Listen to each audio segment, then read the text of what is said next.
And I'm going to start our YouTube live. And we are officially open. We'll give it a moment for the room to fill up. Welcome, everyone.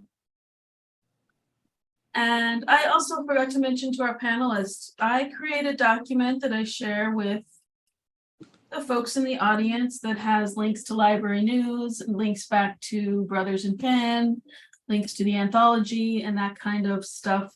And any resources that come up while we're chatting, I'll add those to this document. So it's a live document. Welcome, friends.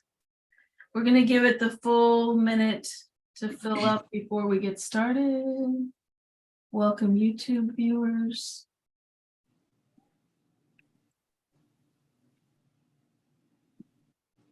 Hello.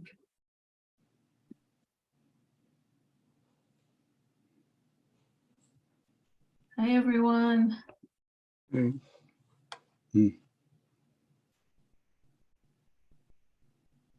All right, it is the magic hour.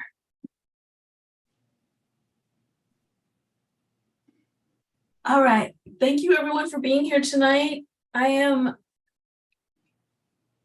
bitter and sweet that this is almost our last One City, One Book event. It's been a lot of events in a short amount of time, and I know some regular folks have been joining in the audience, so I really appreciate our library community coming out and hearing about all the amazing people working in this field and working to help folks, and all the folks getting help, and all the folks coming out, and all the reentry folks, and all the folks still inside, and showing the transformation of art and writing and literature and reading that can happen while still inside and out. So tonight we're here to talk to Brothers in Pen, and they are part of the William James Association. And I will just give some other quick announcements. This is, as I mentioned, part of our big One City, One Book, which we're celebrating the work of Nigel Poor and Erlon Woods and their book, Ear Hustle. This is Ear Hustle, the story behind the podcast. It's been, like I said, it's been amazing. There's been so many amazing folks. And you can check most of this out on our YouTube channel if you missed any of the events, including the main event with Nigel and Erlon. And then they did a separate event with us with Pendarvis Harshaw and Brandon Tazik, also on YouTube. So I want to say that there was a couple in-person events that we didn't have, like letter writing. It's the only one you can't find online. Our library also wants to acknowledge that we occupy the unceded ancestral homeland of the Ramaytush Ohlone people, who are the original inhabitants of the San Francisco Peninsula. We recognize that we benefit from living and working on their traditional home space, and as uninvited guests, we affirm their sovereign rights as First Peoples. And we wish to pay our respects to the ancestors, elders, and relatives of the Ramaytush community. I always like to shout out at this time the amazing Segurite Land Trust, an all-women-led group from Oakland, working in land back movement and with success. So check them out. And yes, so one more event tomorrow, and I'm very excited about this. Dr. Jeannie Austin, who is a librarian here at SFPL, we have a jail and reentry services department that serves folks in San Francisco and San Quentin, and also do reference by mail.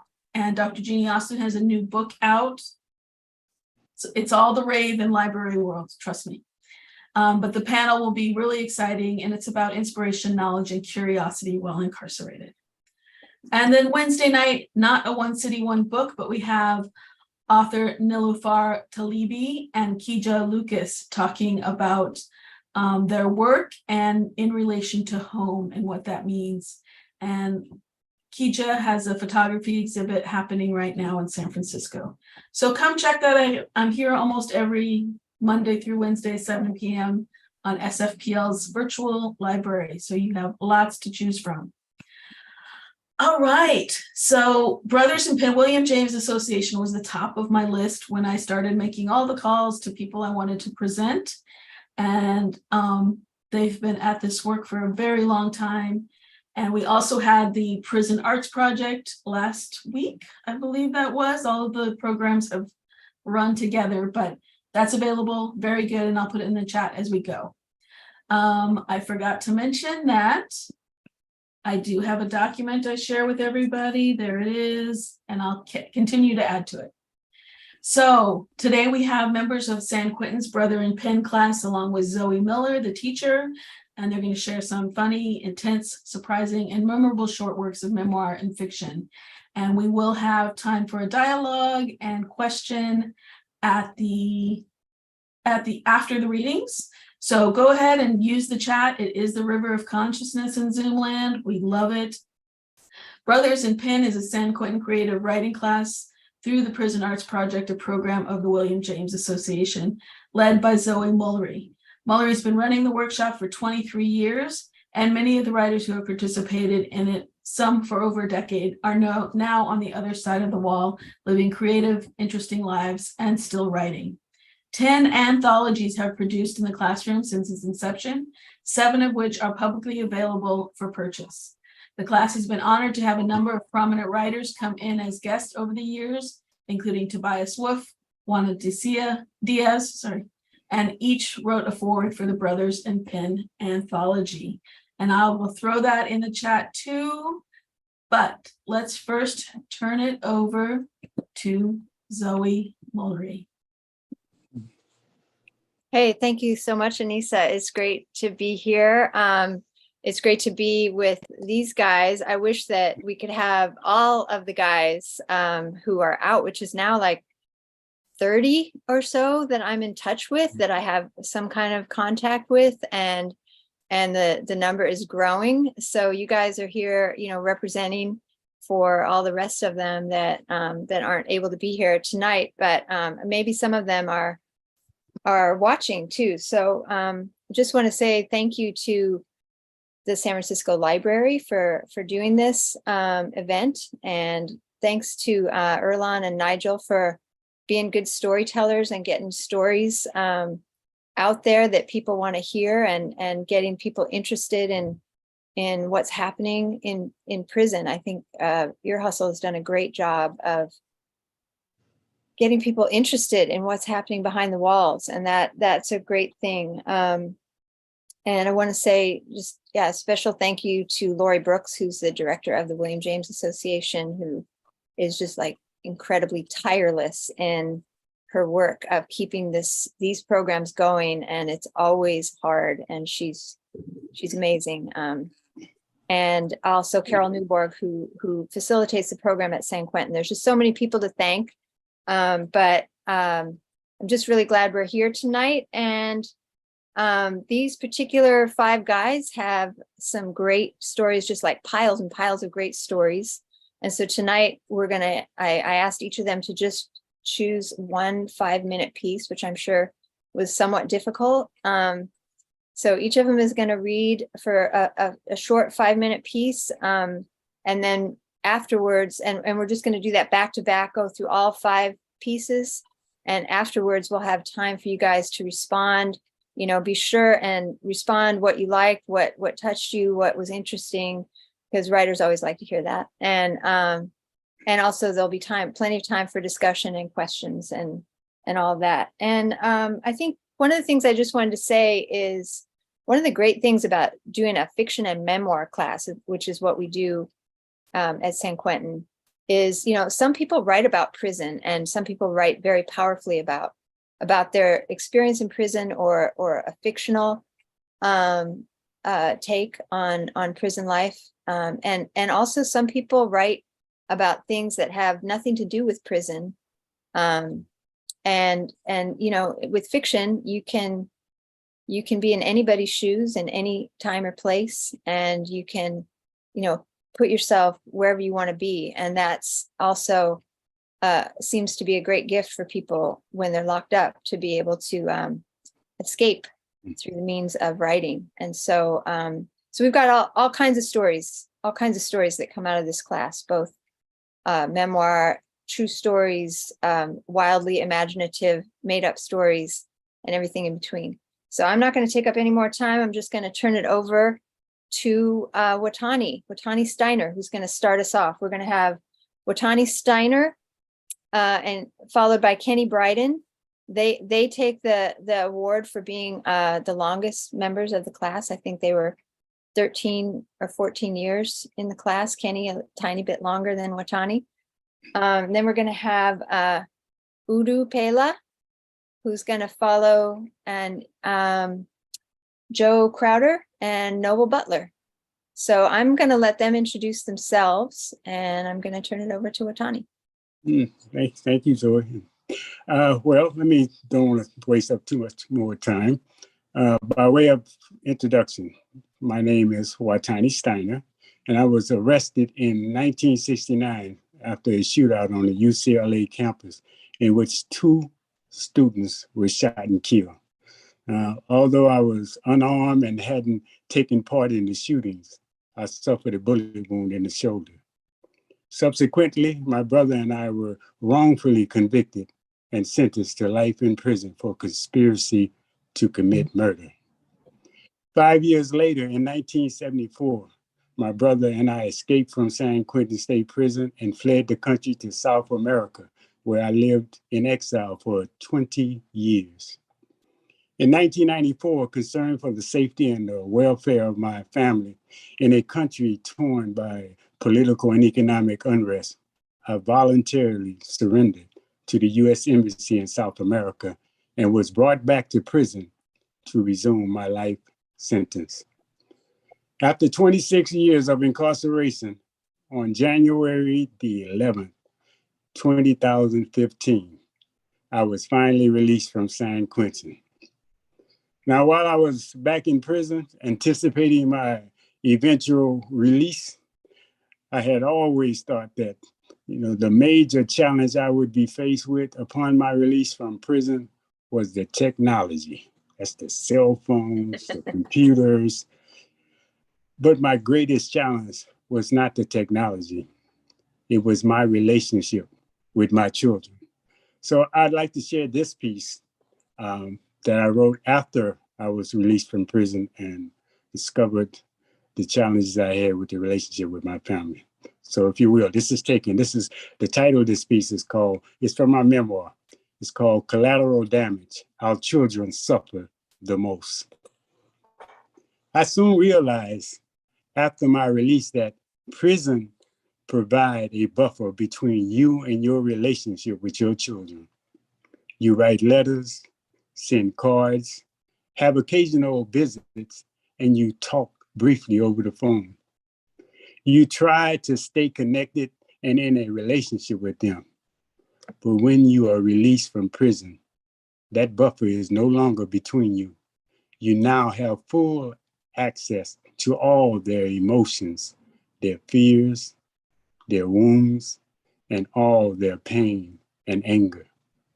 My children, born in South America, don't seem to share my passion for fighting for racial and social justice in this country. They don't even see its injustice the way I do. Because of this, it throws into question my assumptions about how they thought about me when we were apart. I wondered what my children were thinking about me when they were in foster care. They were so young and knew so little of my story and why their father was in prison. After all, they didn't grow up in this country. That wasn't the context they were immersed in. They had no conception of the rising intensity of racial antagonism within this country that continues today. Nor had they ever heard of Dr. Martin Luther King Jr. or Malcolm X. All my children knew was that they had a loving father, and then he left. And when he left, things turned into a nightmare. As a young activist fighting for racial and social justice during the tumultuous Black Power era of the 1960s, I was focused on wanting to make a difference for the very reason of wanting children, my children, everyone's children, to be able to grow up in a just and safe world. I had a big picture view, a revolutionary cultural nationalist vision, a kind of radical love for them. Would I do it again? The same way? Knowing the enormous emotional toll it has taken on my children. After all, I was not there when they needed me most. But my choice was not just about making a difficult decision to join the movement for racial and social change in this country. It was also about a racist system and the actions of this government counterintelligence program, COINTELPRO, which limited my choices. Now, I can't honestly say that there are no regrets, but if I had to do it all over again, I would. However, this time I would be mindful of the collateral damage done to my children. I would never forsake or take for granted the small picture for the big picture. In a strange way, the ironic outcome of me not being there for them is that my children don't see or understand the issues like they might have if I had been teaching and dialoguing with them all those years. Sadly, but truthfully, being in prison for so many years, separating them from their children, is the plight of many Black and brown fathers and mothers throughout this country. Because my life was sacrificed for the struggle, for the big picture, I didn't get to raise my own children to see critical racial and social issues like I would want them to. And in fact, a few of my children have some beliefs that are somewhat shocking to me. That is a complex outcome to have given my life for the struggle. I felt so poignant when one of my daughters, pregnant with her unborn son, proclaimed passionately how she would never abandon her child. She would care for him above and beyond any and everything else. Unlike me, she would always be there for him to comfort, protect, and support him in all his dreams and aspirations. For my daughter, there is no issue more compelling and essential to her than raising her child. She says, I can name 1,000,001 incidents, Daddy, where I would rather have had you there than you being where you were because of what you were doing for the revolution. So the price you paid was not worth it. It's not that I don't care, Dad. I just care more about my child. I realized that my daughter was just as passionate about her unborn child as I was in my passion for confronting racial and social justice in this country. But I also understand that if the society in which she lives is not just and sees her son, my grandson, as less than others, then all the love she pours into him and all the protection she offers will not be enough. She will long for changes in this society so that he can thrive and grow in the ways every mother wants to see. It feels tenderly naive to me that she would think that she, on her own, can make his world. Now she can do a lot, but he will have to grow up and live in this society. She can choose him above everything else, but he and all of us still need activists fighting for justice for as long as there is injustice. My grandson also needs the racial and social justice work I care about. If I have come to any conclusion about family and social struggle, it is this. It is not a question of either or, but must be a balance of both and. My hope for my grandson is that he demands and deserves a world where justice prevails and Black lives truly matter. Thank you.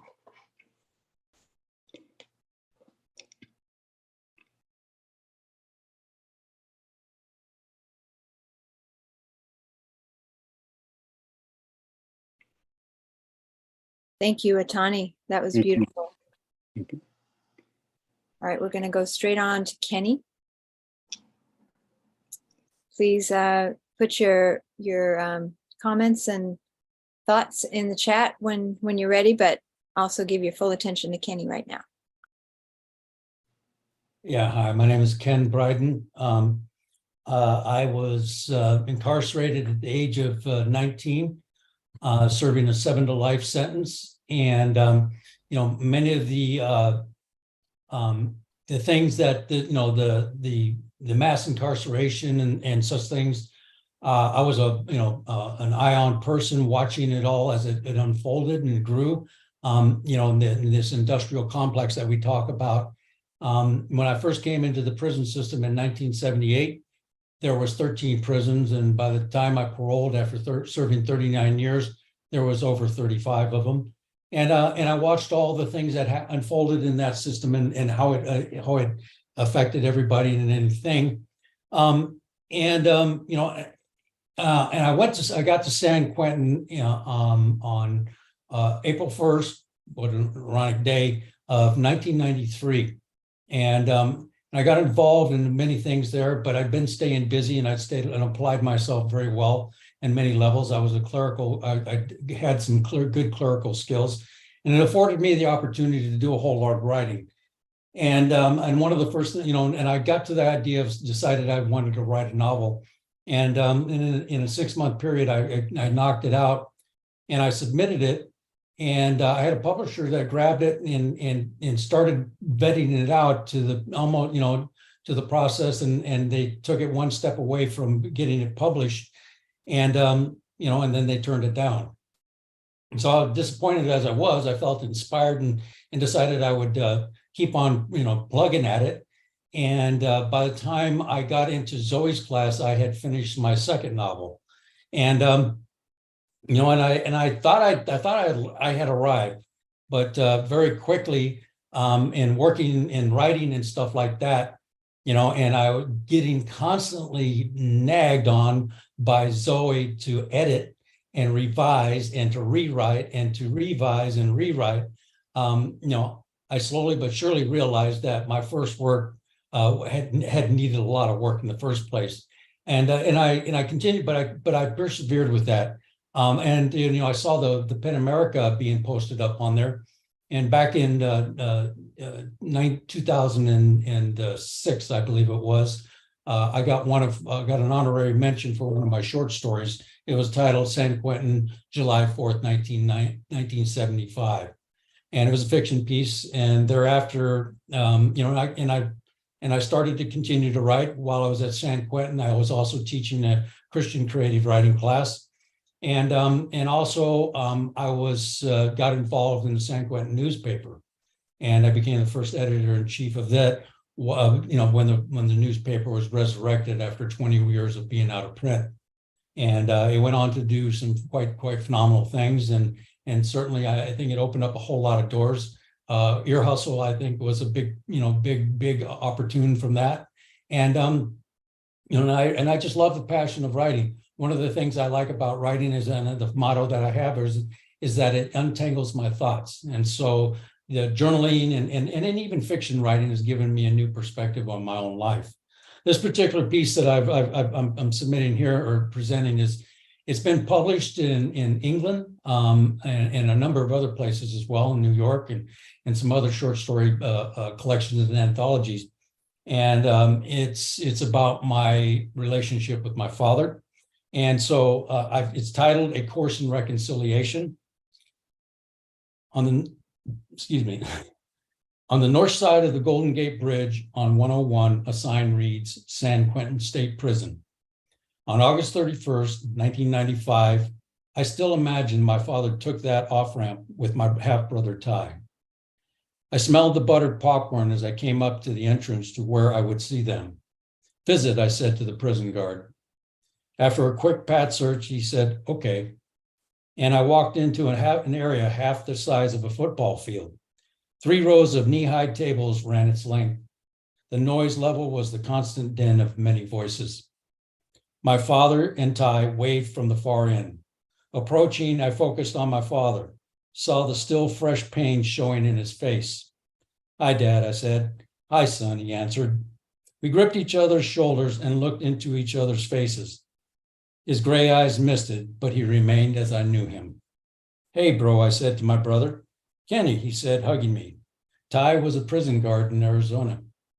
All 3 of us were broad-shouldered, thick-chested, and had deep voices. We picked out 3 seats to talk. Sitting down, I faced them. How was the trip? Dad didn't hesitate. Other than Ty being a pain in the ass, it was all right. Ty turned beet red. Yeah, he answered. You wouldn't stop for nothing. It was a family moment. Dad never stopped, and Ty always wanted another beer. Dad said the funeral went well.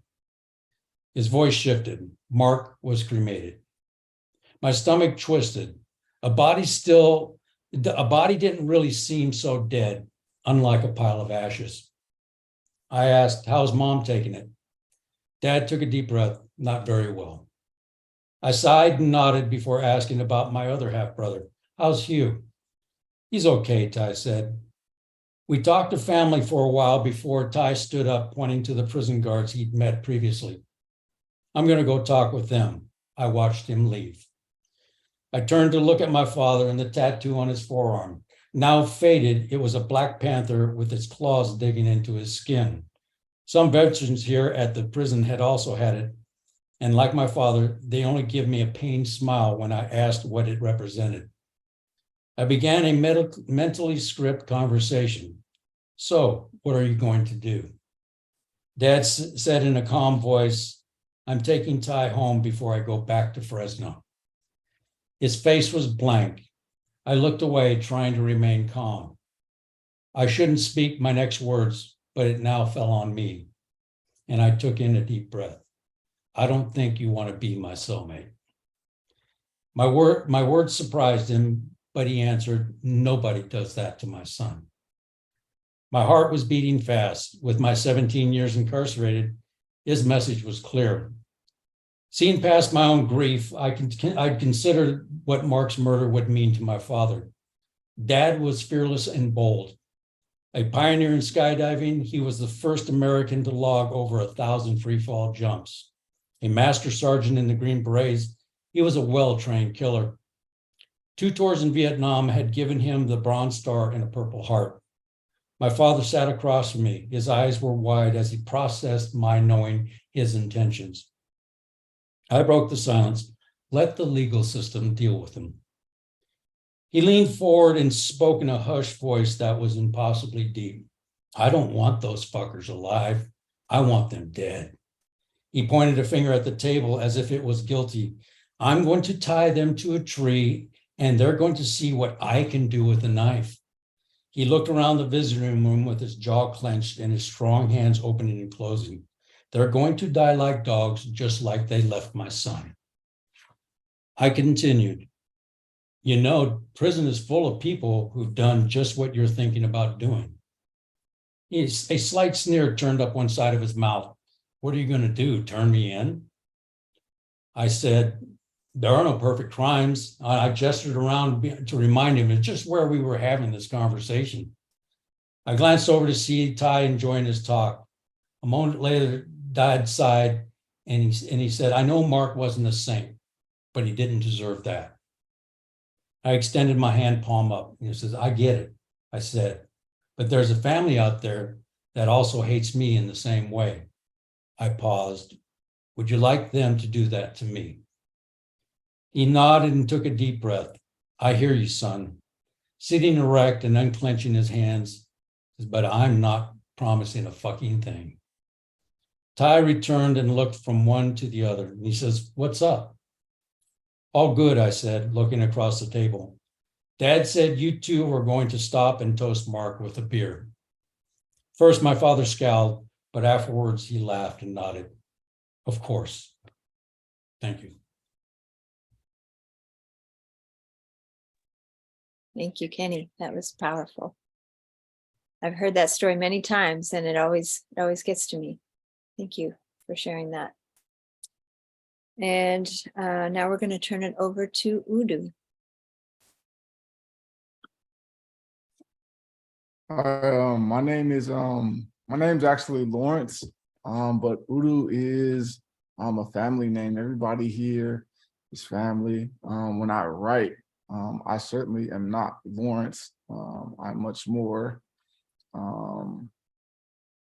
like who my family knows me as. I am Udu. I am someone who is loving, who is caring, and all of these things. In 2009, I began a 46-year prison sentence in which I was guilty of. I committed 9 armed robberies. And my release date wasn't until February 16th, 2048. That was the earliest possible time I could come home.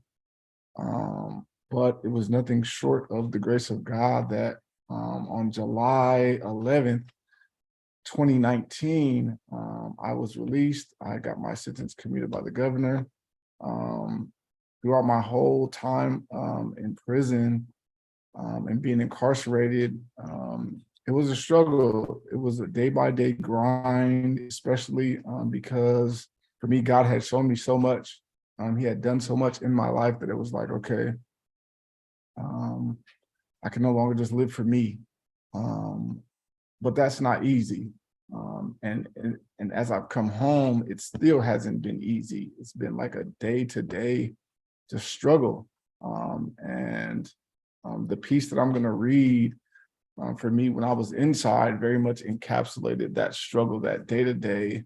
I just need a victory for today. And I will know that God is with me right here today, and that will keep me, that will push me through. So this piece is called Holy Night. Just make it through tonight.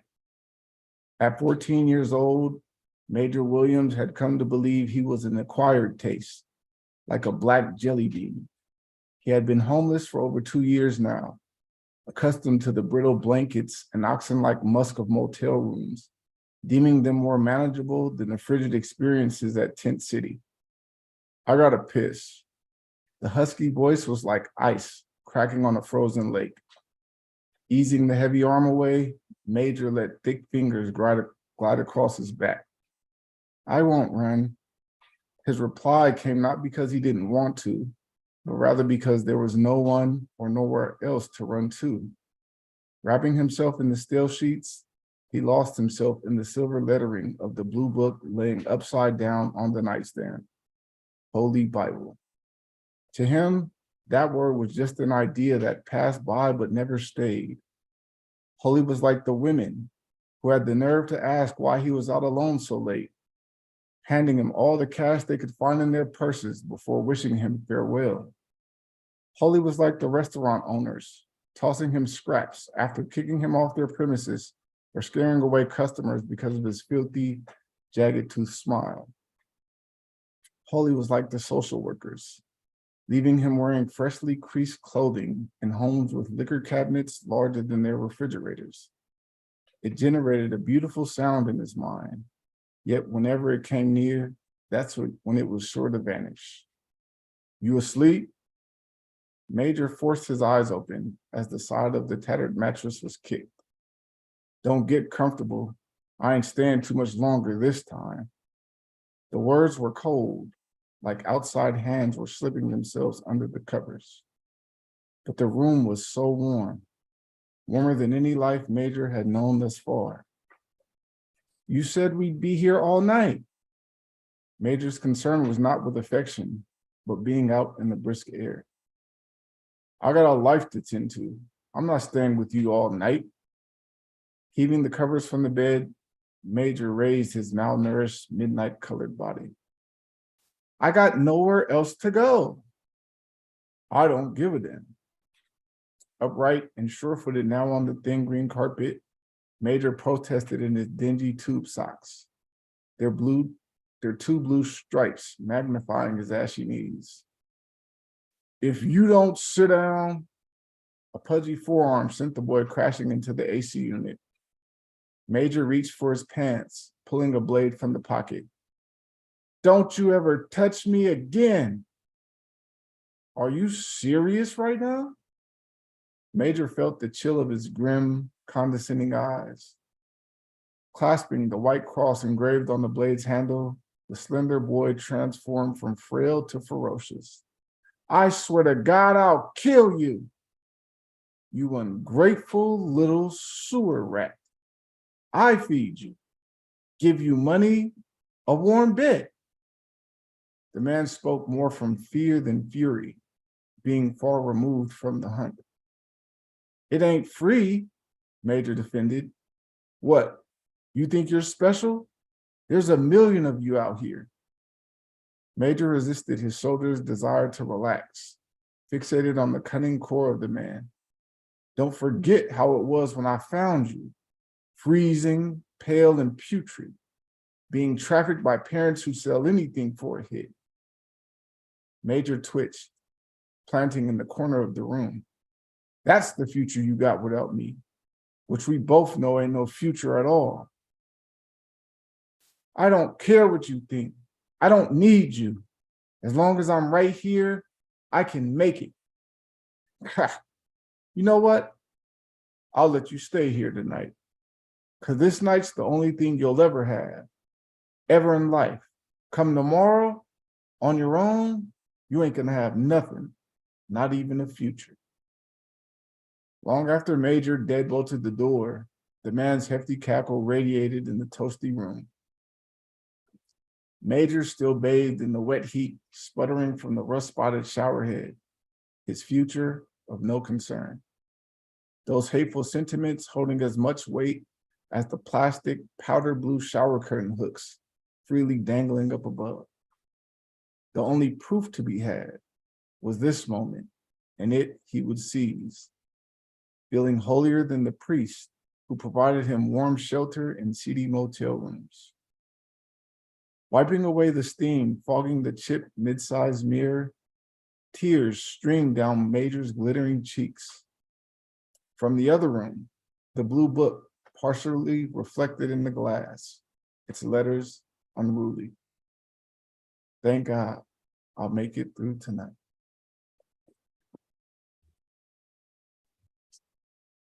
Udu, that is just a heartbreaking story. It's beautiful. Thank you. Thank you for sharing that. And we're gonna move on to Joe Crowder. Got a handful of heavy stories for you here tonight. Right. Hello everyone. My name is Joe Crowder. Let's see. I served a 15-year to life sentence and parole from San Quentin, the last leg of my journey in December of 2019. Through God's grace and dumb luck, I crash landed into Zoe's creative writing group with the help of our mutual friend Paul and Ken. And it was fantastic. I had been writing for several years before that, but had no real direction or education in my experience. And joining that class really helped me organize my very overpowered imagination. I discovered like I suffer from nightmares, waking nightmares, sleeping nightmares, everything. And I discovered while at San Quentin, I was diagnosed on the autism spectrum. Part of my traits is intrusive imagery. My imagination gets hijacked and blasted with all kinds of very incredible and extreme forms of imagery. Not was able to take that like tornado of imagery and of just stuff coming and hitting me at the time and be able to write it down. And thankfully to all my classmates and to Zoe, I was able to guide it into a format to write. And so that being said, this is an excerpt from my novel in progress. The novel's title is called Walk, like walking down a road. So it is a post-apocalyptic horror story. This excerpt is called First Watch, and it is through the eyes of one of the main characters' trench coats. And I will answer why their names are strange in the Q&A. This is First Watch. I took first watch. My watch says 2:45 p.m. I'm reading by flashlight. It's pitch black night outside. It took over 2 hours to butcher the demon dog for dinner. Nothing like brimstone barbecue, just like Mama never used to make. With a little sadness, I pulled my last cig out of its safe little red and white box. A small strip on the side of the box told me that once upon a time, that if I saved enough of those strips, I could win a jacket or a damn pool table. Oh, Marlboro, you're my only friend in this craziness, and I've got 9 packs left. A twinge of addict's panic twists my guts for about a second, but what can you do? I shrug. Lighting up. I'll smoke that cig when I get to it. It's darker than a black hole's rectum outside our Greyhound bus. Can't even see the scrub or the hills. Grim is lying on his back, snoring quietly. He's got a rag near his cheek to catch his drool. I wonder if he's ever waterboarded himself. Yeah. I looked at Glasses. He's laying on his right side, face to the wall. In 20, he'll roll over, flopping out an arm like clockwork. He calls it pancake time because you have to flip a pancake several times before it's done. Nah, I don't get it. I pursed my lips. Front.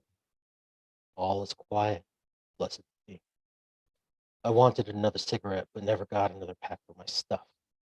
Dick. And I just took off my shoes and socks. I got up as quietly as I could and moved to my knapsack. As luck would have it, right near Glasses, front of the pack. The bus's carpeting was rough with who knows what. Grimm's crashed out behind me near the toilet. Glasses found an MP3 player jacked into the wall. It played a bunch of pop rock. Lady Gaga was on right now. I wonder what she thinks of all these new little monsters now. The world is quiet. No noise save for the snores from Grimm and the occasional farts from Glasses. I don't know how his pants and boxers survived that nerve agent. Thankfully, there's a cross breeze moving through the bus.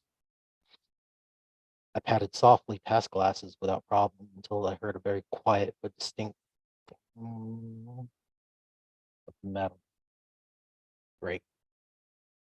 Glasses' damn sword. It creeps me the hell out. I think it's alive, and have told Glasses as such. He just looks at me and doesn't say anything. Dick. I kept an eye on the weapon like I would a dangerous snake while I grabbed my pack. Shit. Easier to grab the whole pack than root around with the damn thing close to me. I turned to creep away, knapsack in hand, and it happened again, louder in the bus's stillness. Jesus. Damn sword. I swallowed and got back to my seat, heart beating a little harder, but that changed with a fresh smoke. My watch beeped with the last drag. Alien head, airplane, brownie face. Dick. A time bubble. I pulled out a fresh Marlboro and match to prove my theory. Struck the match and waited. 1 apocalypse, 2 apocalypse, 3 apocalypse. At 8 apocalypses, the match flared weakly to life. to die by cigarette. Last time this happened, I smoked one cig for 9 hours. At least it felt that way. My watch beeped again. 12:45 a.m. Crazy. Grim Russell sitting up. What time is it, Trench? I took a deep drag of my cigarette, making the cherry glow, breathing out. 12 alien head and all's well. He had a tired, pained look on his face. Tag out, French. I got watch. I stood, stretching out the kinks from too long in a molded plastic seat and moved 2 rows to my sleeping spot. Glasses' MP3 player was playing a song by One Republic. All the right moves in all the wrong places. Yeah, we're going down. In a world of craziness, you never stop to think about what good things fuel you to go on. Even Lady Gaga in One Republic. I flicked the butt out the window. The cherry got swallowed by the night and burst in sparks when it hit the ground. And at least I have my life, my soul, my honor, my friends, and my code. I didn't have a home before the breach, but getting Glasses and Grim home to theirs might let me make one for myself.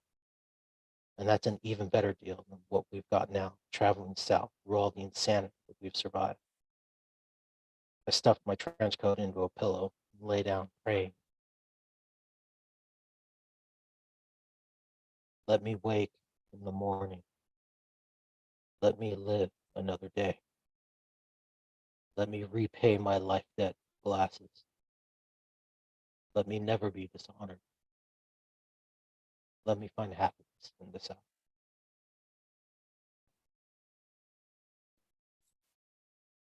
Thank you, Joe. Thank you, Joe. That book has such a feel to it. Like it's just such a vivid world that you created there.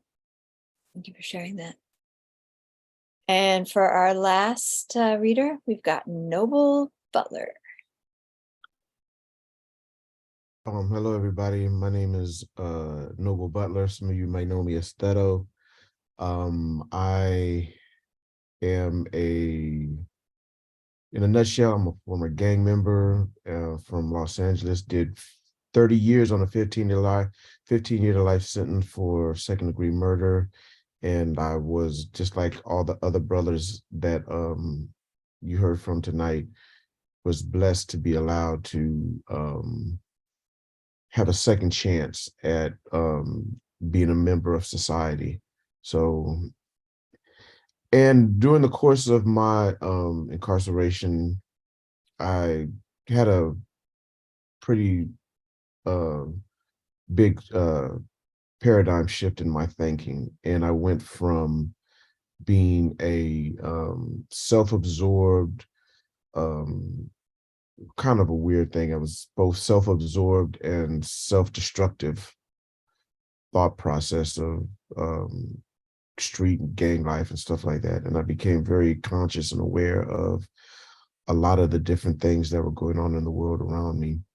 And I can attribute a good portion of that to the man that that anchored us this evening and started us off, Watani Steiner, for kind of like helping me to become more understanding of not just my consequences in the world, but my place in it and the things that are going on around in it.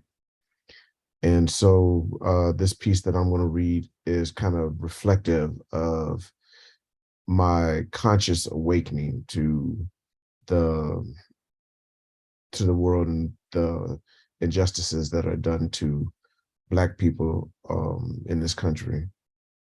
And it's titled, I Am.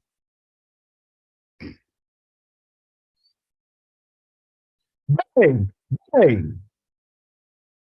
Shots rang out and echoed through his head. He struggled to wrap his mind around what was going on, where he was, what was happening to him. It was night. That's all he knew for sure. And it was cold. Dearly beloved, the preacher begins. We are gathered here today not to mourn, but rather to celebrate the life of His rich baritone voice is somber, but its old school Southern Baptist cadence is beckoning. A heartsick, sorrowful wail rises up from the front of the sanctuary, reminding some in attendance of a wounded animal. The preacher continues, "We didn't have to be here and gather here today under these circumstances. Oh no! We should be here celebrating good times, commemorating blessed events. But instead, we must be that village that comes together and lends our strength to a grieving mother and father and lay to rest one of our own children." It wasn't supposed to be this way. All he was doing was heading home from the store after getting a snack of Skittles and a Snapple. He didn't realize that in between the time that he stepped out of the front door and the time that he started back, that the laws had been changed to state that it was a capital offense to be a young Black man wearing a hoodie in that neighborhood. Nor did he realize that the people who lived there had been given posse comitatus status to carry out the punishment on site. This child was loved. The preacher blasted full volume. By now, he had raised the congregation to a fever pitch. Some would say the Holy Ghost had come and laid hands on folks up in there. There was even episodes of laughter in between tears as funny anecdotes are shared. "Do you remember the time when, girl, there was this other time child, I can think of the time she..."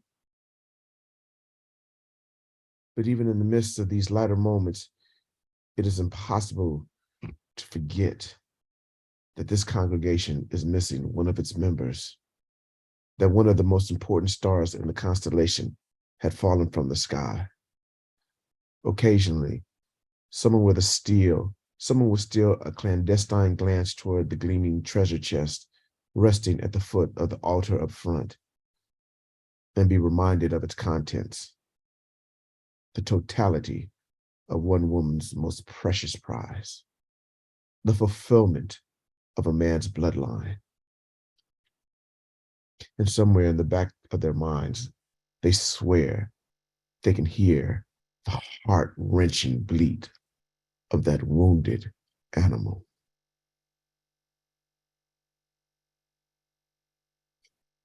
She was just going about her business, hanging out with her girls, kicking it in the park, enjoying a mild February evening.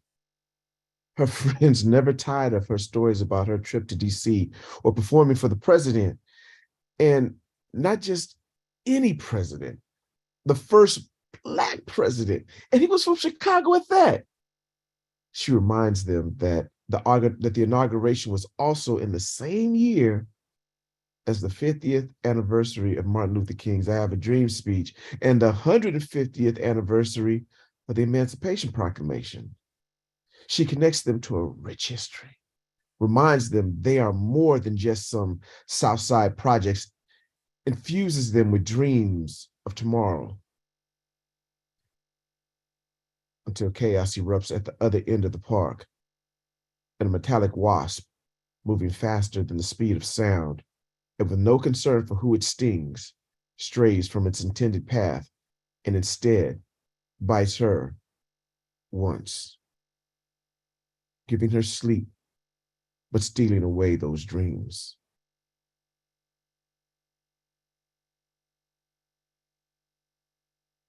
It was just after midnight, January 1st, New Year's Day. The world held promise for him and his friends as they rode the BART back home to the Fruitvale line. At 21, life was just beginning to open up for him. He chatted with his friends and watched the world pass by out his window as he pondered at all the possibilities the new year would bring for him. But promises and possibilities would forever remain unfulfilled. When it came time to explain, 5-0 said he couldn't tell the difference between the weight of a taser and a Glock. Something any 12-year-old kid in the hood could do, blindfolded. But it's all right, though, because he said he was sorry. But is sorry enough? The preacher asks, imploring the crowd. The mother, no longer able to suffer in silence, howls in pure agony at the question, letting that be her answer. Hell no! Someone yells and leaps to his feet, turns and storms out the church. Others turn to look and follow. Soon, the whole congregation is in the streets. One by one, residents of the neighborhood all open their doors and join the gathering crowd. They create a mighty procession, a sea of people deeper than any ocean formed since time began, and press forward.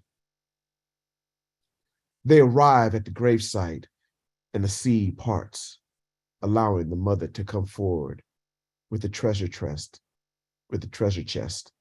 containing her most precious prize.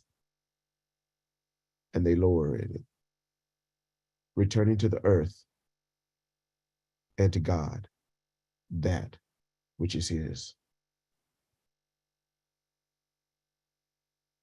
And as the first clumps of dirt began to fill the hole, a chant rises up. Soon, it is echoing through the crowds. I am Oscar Grant. I am Hadia Pendleton. I am Trayvon Martin. And might I add, I am Breonna Taylor. I am.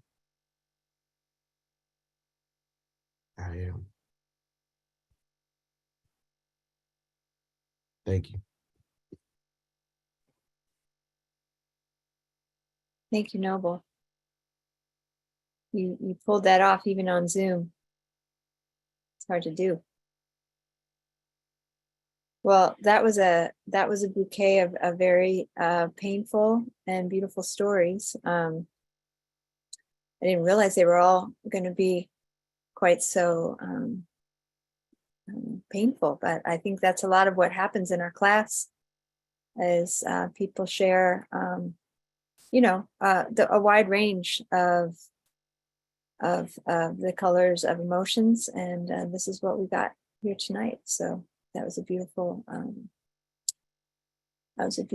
representation of the work that all of you have done, and many of the writers have done in our class. So I just want to open it up now to all 5 of you to share what about your life as writers, about your experience in the class or in the arts, or whatever you guys want to share. And we'll also open it up to questions and comments from the audience. I'll get out of the way.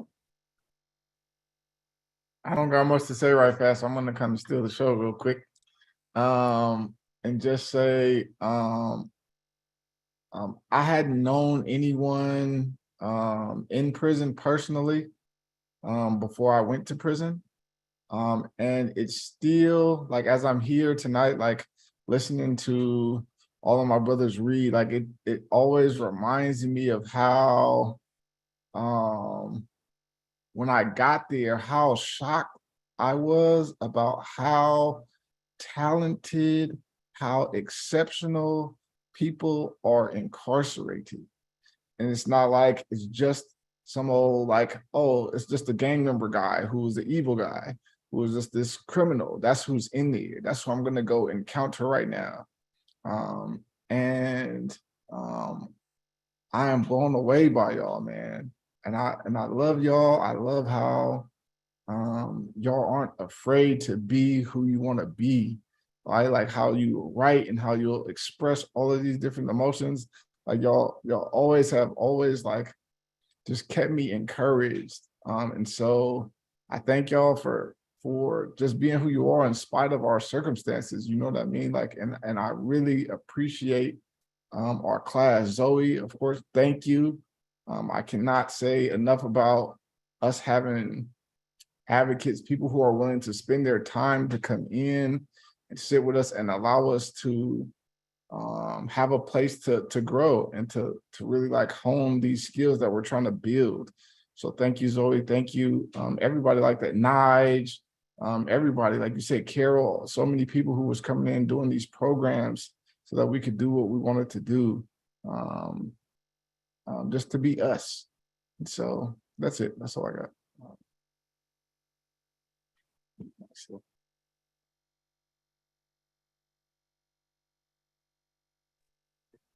So I definitely want to give a Zoe acknowledgement in what she's done and what she's doing in that program. She is no slouch herself in writing.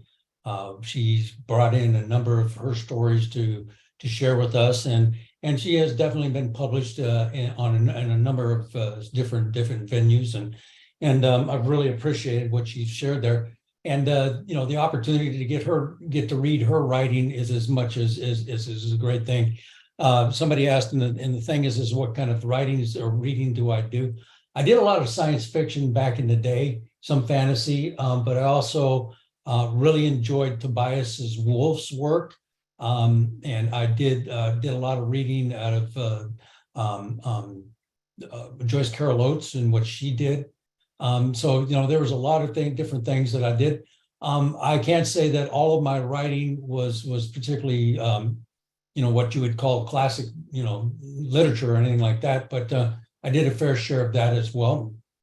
And more than anything else, Zoe made it perfectly clear, shortly after I got into the classes, is that if I'm looking for mass amount of money coming out of this particular field of endeavor, I could really just count myself probably almost certainly disappointed.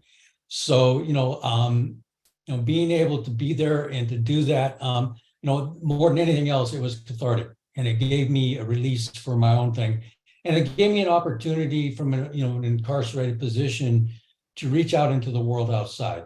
And I mentioned one of my stories. Another one that was my stories were picked up by PEN America was a consensus of death, and that was another one. And as I mentioned in the chat there, that I've been published by Joyce Carol Oates, and those are great, but they're nothing compared to the value of what this did for my own life on a personal level. So thank you, Zoe.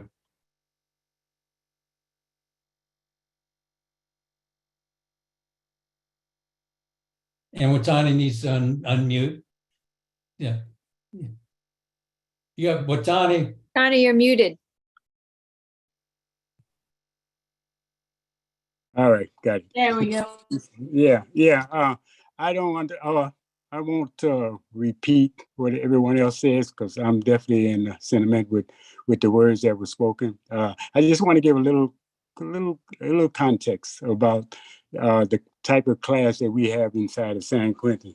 It's not really so it doesn't run the class as a sort of a traditional writing class. We operate more out of a workshop where we each bring our piece in, the things that we are passionate about, and that's what we use. And the type of brotherhood that we created inside of that creative writing class has been really motivational. It's been inspirational. We learned a lot about each other's, their lives, their family. It afforded us an opportunity and a space where we could share things that we won't normally share in on the yard or in the cell blocks. So that's something I want to bring up. Also, we're also doing a creative writing class that we started outside here at this place that I'm at now, Canticle Farm. But anyway, I just wanted to add that part to try to give some sense of what type of creative writing classes being conducted inside of San Quentin. And all of these men here have been really inspirational to me. I've learned so much from them. We share, we not only talk inside the class, we also walk the yard together. We talk about our stories in terms of how it's structured. Noble, yeah, I remember him when he came in, he was off the hook, but he's morphed into this beautiful, really powerful writer with a lot of things to share. So I just wanted to add that. Yeah, Watani, I want to just piggyback on that by just saying I feel like my favorite thing to do is sit in a room full of people who are reading their stories and sharing that. I mean, it's like such a great way to get to know people. It's not like sitting down face to face and saying, so tell me all about yourself. But it's like this beautiful, like rich and full way where you hear how their imaginations work, or what's in their history, or what kind of details they notice, or what kind of humor they have. It's just such a beautiful way to get to know someone, and especially in a group like that, because there's all this banter and all of this attention. It feels like a kind of love. Like I always feel like sitting in a circle of writers is a special kind of love, because you're listening, and you're feeling it, but you're also thinking, how can this grow? How can it become something more? I don't know. It's just a beautiful way of being human beings together. It's one of my all-time favorite ways of being human beings.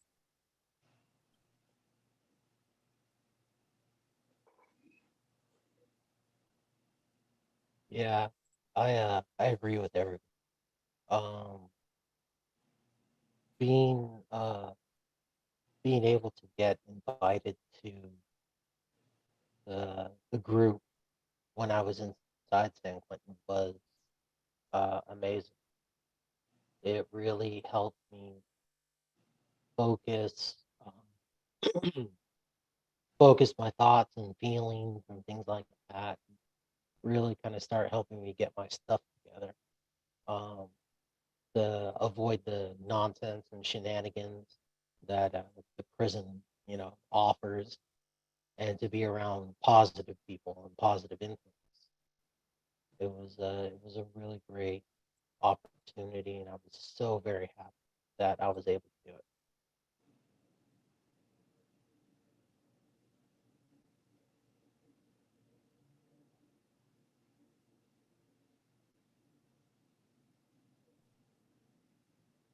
Who's got a question for one of these people? Hi, everyone. Noble, did you want to say any words on how you found the class? I actually found the class because I had like I said, Watani was a very big influence in my life when I was younger. I had and I transferred from San Quentin. I went to another prison, and when I came back, Watani, one of the first people that found me was Watani, and he said, "Hey, you need to you still writing?" Because me and Watani and a couple of other guys had started our own little group where we would meet every Saturday in the prison library, and we would write and we would do writing. So he asked me, did I still write? And I said, yeah, I'm still writing and stuff like that. And he said, well, I'm gonna come get you on Saturday, and I want you to go somewhere with me. So, I mean, Wednesday. He said, I'm gonna come get you Wednesday. I want you to go somewhere with me. And I was like, when? This is after dinner. I was like, well, okay. I had no clue what he was taking me, what he was doing. He just said, come on. But this was Watani. So I was like, hey, you say so, I'm with it. And that's how I got introduced to Zoe's class. And I stayed there I started in 2010, no, 2009. Started in 2009, and I stayed there until my release in 2018. So I was there for like 9 years. And it was probably one of the most, it was one of those things that I could not do. It was a way of, you know, being able to express yourself and say, I mean, because in prison, if you can't scream. I know they have those people that say, you know, if you get frustrated, go somewhere and just scream into the air, and it feels so cathartic. And you can't do that in prison. You can't respond to people that are literally um, um, mistreating you physically, emotionally, mentally. And there's a lot of things that, you know, you can't get out. And being able to go to this writing class every Wednesday and share something that you just, you know, wrote because you just needed to get this whatever out, and you knew it was in a safe spot. So that was one of my that was the thing that was most important for me. And I see the question is, are you still writing? And not as much as I used to, not as much as I did when I was in San Quentin. And truthfully, just mainly because you know, in San Quentin, you have a lot of time. You sit in that cell, and there's a lot of time to think and contemplate and figure out all the little intricacies. And since I've been out, it's been me trying to survive. So, but I still write here and there. There are things that I've done, and He's got a TED Talk out there. yeah, I do. Yeah, but well, so we saw. So I do still I do still write. It's not as much. I'm not as prolific as I used to be, but I do still write. Yes. So I'm writing now, and I have how should I say this? I married an English teacher, so I kind of like got the gun to my head, and you know, and it, mostly a good way. But no, she's you know, she's a great writer herself, and has certainly inspired me in many ways. I'm involved in certain other programs, and I wrote my story out for a particular book that it may get published in, and the opportunity to just, you know, express myself and get these things out. One of the things that you know, certainly, you know, caught her attention about me was my writing, and so, you know, we're looking at, you know, doing some more of that, and you know, I've had the fortunate situation to be retired now, so I'm definitely getting more involved in it as well. You know, like Theda was talking about. You know, you come out of the prison system after decades of incarceration, and it's literally like culture shock. You know, you're coming into a new world, and you having to deal with all of that and everything. You know, Zoe was on me from day one to keep writing and journaling and everything else. I just didn't find the time more a lot of times. So I'm grateful to kind of be able to slow down a little bit and do a little bit more of that, and try and get some of my stuff published. And fortunately, I have a great editor right in the house with me. Yeah, the question's for everybody. Still writing? And then I'll just throw this question in since I'm on is, someone is asking, what are you reading and what is your inspiration when it comes to writing?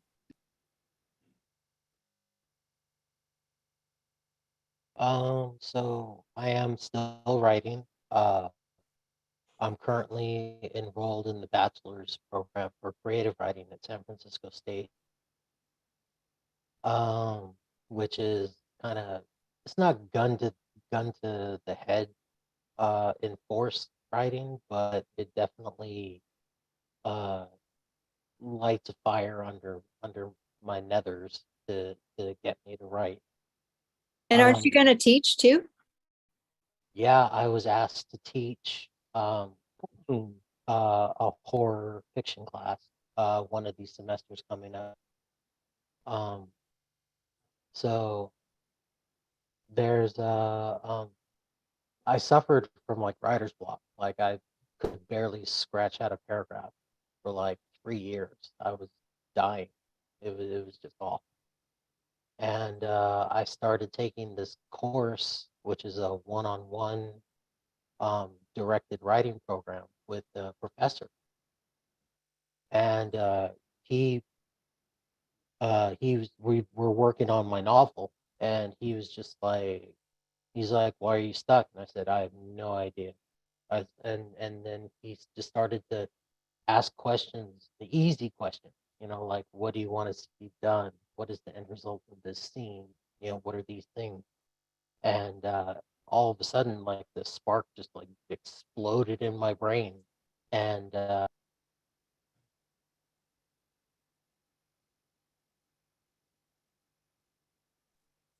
You just got muted somehow. Yeah. Mhm. Oops. I'm sorry. Can you hear me now? Yep. Yeah. Yeah.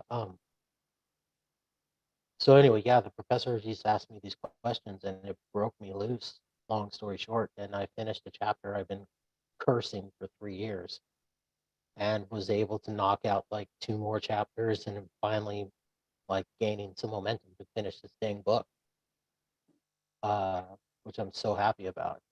Um, the follow up, like, what's my inspiration? I put it in chat also, but my inspirations came from like Stephen King. I started reading Stephen King when I was in like 3rd grade. Um, and that man has a mouth on him that just is bar none. And the way that his snark and and stuff like that. I mean, the horror besides. Um, oh, someone's asking why is my character okay? So, well, anyway, yeah, Stephen King, Jim Butcher, and basically anybody that's got a sarcastic view, but still tries to, like, win the day and be a good person. Those are like my inspiration. So why is my character named Trenchcoat? So in this universe that I've created, um, the end of the world was called the Breach, where a dimensional tear opened up and monsters came out. It's an old formula, but the monsters that came out were formless. They were made out of pure energy, and that energy resonated with the human brain, specifically the parts of the brain that where fear, faith, belief, and things like that, dwell. Those parts of the brain. So when they resonated with those parts of the brain, the monsters were forcefully shifted into a physical form.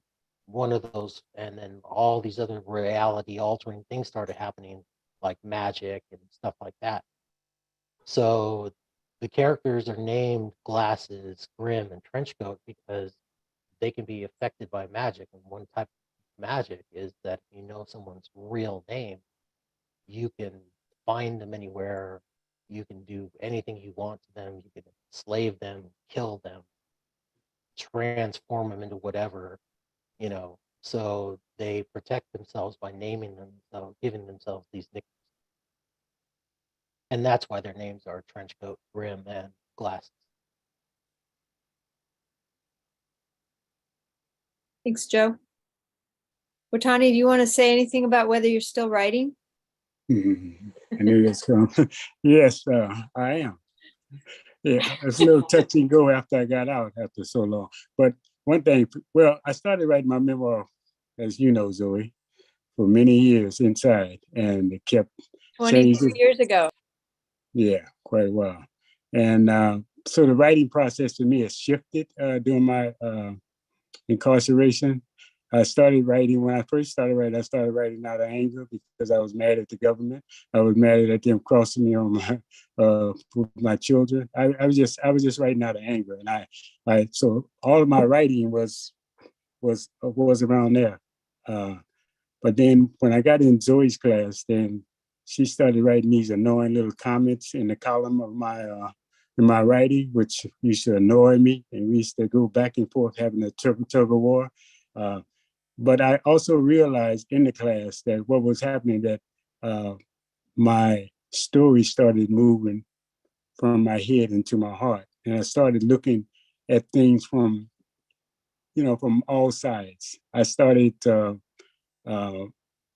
well, it's sort of that prepared me for for what I understood was to learn about restorative justice. It was a shift. So one thing that I'm glad, and I'll close with this, I'm glad that I did not, Zoe, finish my memoir while I was inside, because once I got outside, I found out that my story was incomplete, and that there was a lot of complexity to it, like like what I just shared about my relationship with my children and what that was like, and there's a big arch to that story, and so I'm glad I didn't finish the inside, because I would miss so much of the complexity in the story. And so being out now, I'm writing from a different perspective. I mean, I wrote while I was inside, but outside, seeing the world, the whole thing, the movement. Because when I left prison back in the 70s, when I escaped, at that time, I had a whole different, I was 20 years old, 21, 22 years. I was young. I was a youngster. Well, but when I came back, I'm 46, so I have a different way of looking at the world. I have a different conversations I have with people. So for me, the writing process inside shifted once I got outside, and I'm still writing.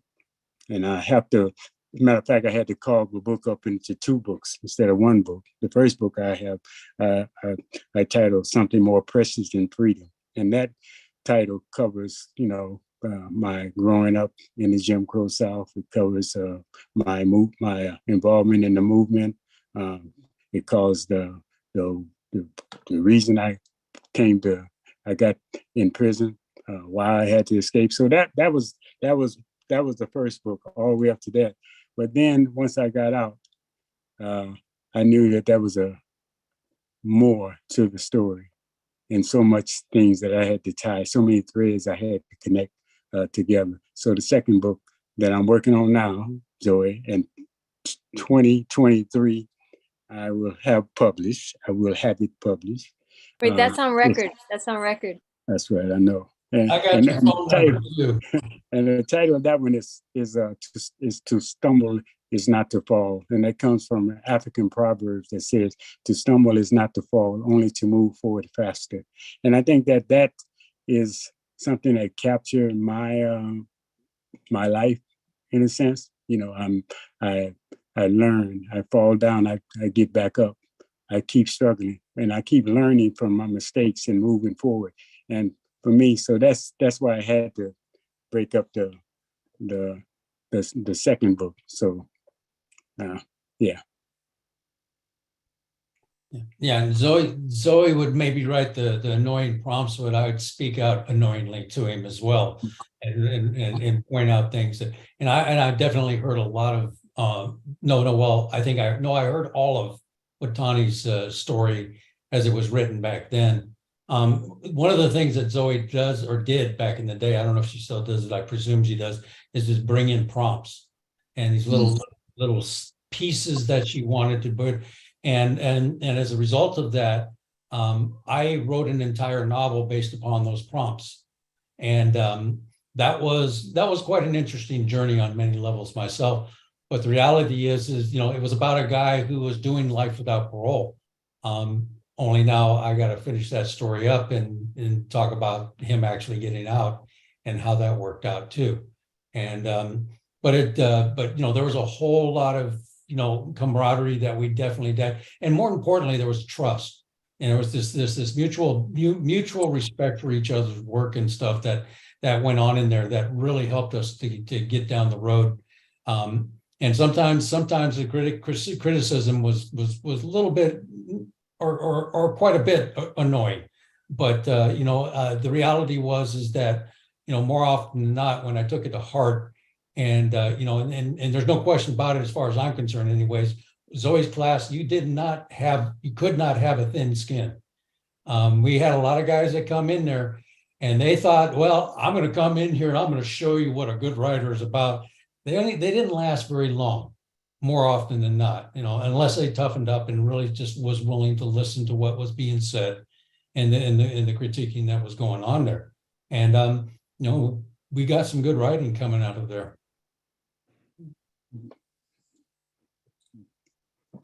Hey, Udo, I wanted to ask you, I know your life has not allowed you to do much writing since you've been out of prison, but I remember having a conversation with you a while back. And can you talk at all about just like how the writing lives in you, even when you're not able to write it down? I remember you just sharing about how you feel your creativity and yourself as a writer, like, is still alive, even though you're not writing.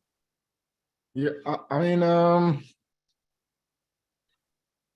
don't know really what to say. You kind of said it,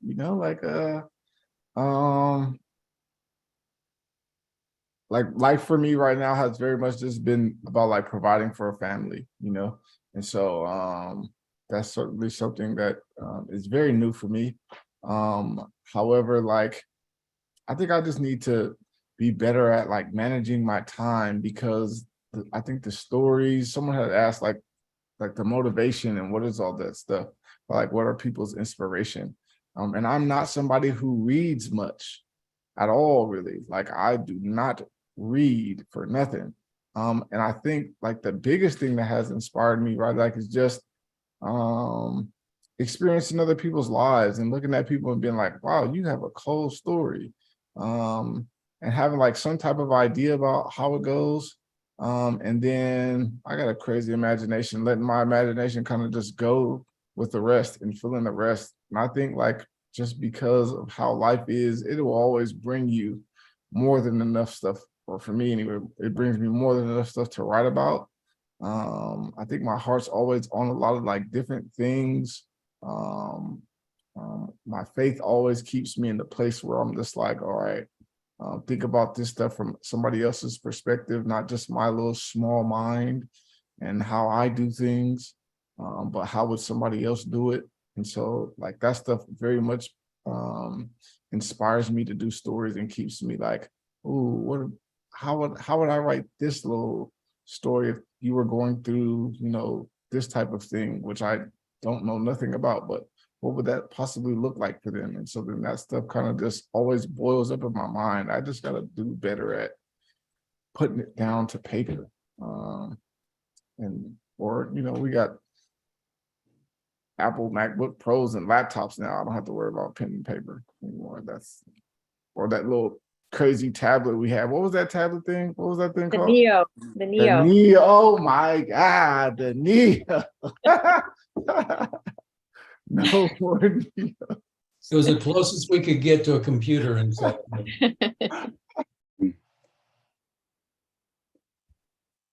But I hope you've all been like reading all the other comments that are coming through. It's a lot of love in the audience. And this was really, just like a perfect panel for like library world. You all are so inspirational and your writing is great. And Udo, get the time management under control, because I definitely want to read some more from you. So beautiful. Those descriptions were gorgeous. Oh, she has it. Yikes. No, that looks awful. It looks like a label maker. Hey, that was gold inside of San Quentin. They were gold. For a writer, anyways. So when you all have your books out, you have my email. We have a spot waiting for you at SFPL.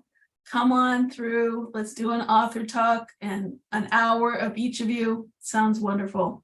Thank you, everyone, so much. There's so much love in the chat. I hope you all saw that as it was coming through. even someone from the East Coast who's like way past their bedtime, it's worth staying up, they said. So you're all inspirational, and obviously Zoe, what an inspiration and tireless work. So thank you so much. And panelists, wow, thank you for being part of the library community. You were the most perfect library panel because we love writers. All right, library community, thank you. Everyone have a Thank you, wonderful everyone. night. Thank you, everyone, for coming. Thanks, you guys. And Thank you all. yeah, you guys are wonderful. I'm so happy to be here with you. Thank you very much, Anissa. Absolutely, and your spot is waiting. Awesome. Okay. Thank you, Anissa. Bye. Thank you, Thank Anissa. you, everyone. Thank you. It was good to see everyone. All right, hey, Joe. Thank you.